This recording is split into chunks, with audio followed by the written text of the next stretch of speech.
اچھا علی بھائی، میں آپ کی طرف ایک سوال کروں گا اور انشاءاللہ باقی بھی بوائز اس کو اٹیمپٹ کر سکتے ہیں.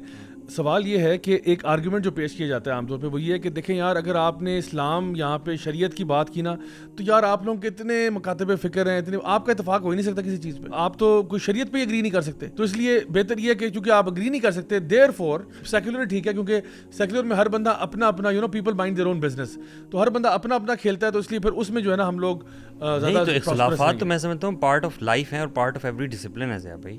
آپ کوئی بھی ڈسپلن اٹھا لیں، آپ فزکس، کیمسٹری، بایولوجی، جتنی مرضی اسپیشلائزیشنز ہیں آپ اٹھا لیں، ہر آتھر کی اسٹڈیز، ریسرچ، آپس میں اختلاف ہوتا ہے. تو کیا ہم وہ ڈسپلنس پڑھنا چھوڑ دیتے ہیں؟ نہیں، ہم ان کو پڑھتے ہیں، ہم اختلافات کو پڑھتے ہیں، ہم دیکھتے ہیں ریکنسلیشن کیسے ہو سکتی ہے، کیا اس میں کامن گراؤنڈ نکلتا ہے، حقائق کیا ہیں. ہم پڑھتے ہیں تو ہم پہ حقیقت واضح ہوتی ہے. ٹھیک ہے. ہمارے دین کے بارے میں تو سبحان اللہ حدیث میں آتا ہے، لئی لوہا کا نہاریہ. اللہ کے نبی صلی اللہ علیہ وسلم یہ کہہ رہے ہیں کہ میں ایسا دین تمہارے لیے چھوڑ کے جا رہا ہوں جس کی راتیں بھی دن کی طرح روشن ہے. اتنا کلیئر پیتھ ہے. ٹھیک ہے. کچھ ایسا اسپیکٹرم ضرور ہے کہ جس میں اختلافات ہیں، ڈفرینس آف اوپینین ہے، لیکن وہ آپ سمجھ لیں کہ ہر بندہ اپنی سوچ سمجھ کے مطابق دلائل کی بنیاد پہ چیزوں کو فالو کرتا ہے. اب اختلافات کے ہونے کی وجہ سے آپ کلی طور پہ کسی چیز کو ریجیکٹ تو نہیں کر سکتے. صحیح. احمد بھائی، میرا خیال ہے جو ہمارا لیگل سسٹم ہے، آپ چونکہ ماشاء اللہ ایک لائر بھی ہیں اور ہیومن رائٹس لائر ہیں، آپ کو پتہ ہے کہ ایون لیگل سسٹمز میں بھی اختلافات ہوتے ہیں.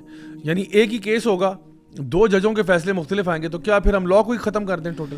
جی ضیاء بھائی، دوسری بات یہ ہے کہ جو اختلافات ہیں شریعت کے اندر وہ کوئی 1947 میں نہیں پیدا ہوئے، یہ ہمیشہ سے ہیں، ہمیشہ سے اسکولز آف تھاٹ ہیں، اور شریعت جو ہے وہ رائج رہی ہے، ہزاروں سال رائج رہی ہے، اور اس کی بنیاد کے اوپر فیصلے ہوتے ہیں. تو اختلافات جہاں پہ ہیں وہاں پہ اتفاق بھی بہت زیادہ ہے، اتفاق بہت بڑا اتفاق ہے، بہت چیزوں پہ اتفاق ہے.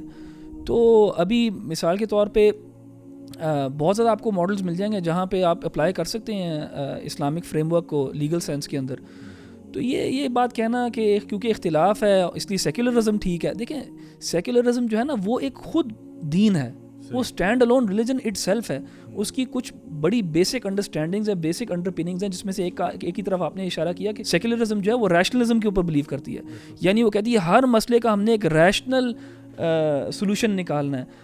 نیچرلزم کے اوپر بلیو کرتے ہیں، وہ گاڈ کو پازٹ ہی نہیں کرتے، خدا کے بارے میں بات ہی نہیں کرتے، ڈیوائن کو کچھ سمجھتے ہی نہیں ہیں. وہ ان کے نزدیک قرآن اور ڈارون کی کتاب میں کوئی فرق نہیں ہے، بلکہ وہ کہیں گے ڈارون کی کتاب زیادہ بہتر ہے کیونکہ وہ ریشنلزم کے اوپر بیسڈ ہے. تو یہ تو ہمارا نظریہ بالکل بھی نہیں ہے، ہمارے ہاں کسی کا یہ نظریہ نہیں ہے. تو سیکولرزم جو ہے وہ ایک نیوٹرل پوزیشن نہیں ہے.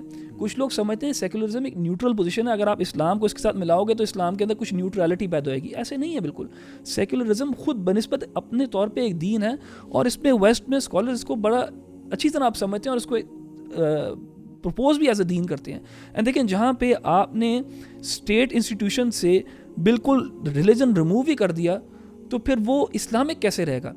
چلو ہم کہہ لیتے ہیں ٹھیک ہے آپ کی ٹرم اسلامک سیکولرزم مان لیتے ہیں، اگر اس کو آپ سیکولرائز کر لو گے تو اسلامک ختم ہو جائے گا، اگر آپ اسلامک کرو گے تو سیکولرزم ختم ہو جائے گا. تو یہ دونوں کٹھے چل ہی نہیں سکتے. Thank you for watching the video. Complete video دیکھنے کے لیے نیچے دیے گئے ہوئے لنکس کو فالو کیجیے گا. جزاکم اللہ خیرا.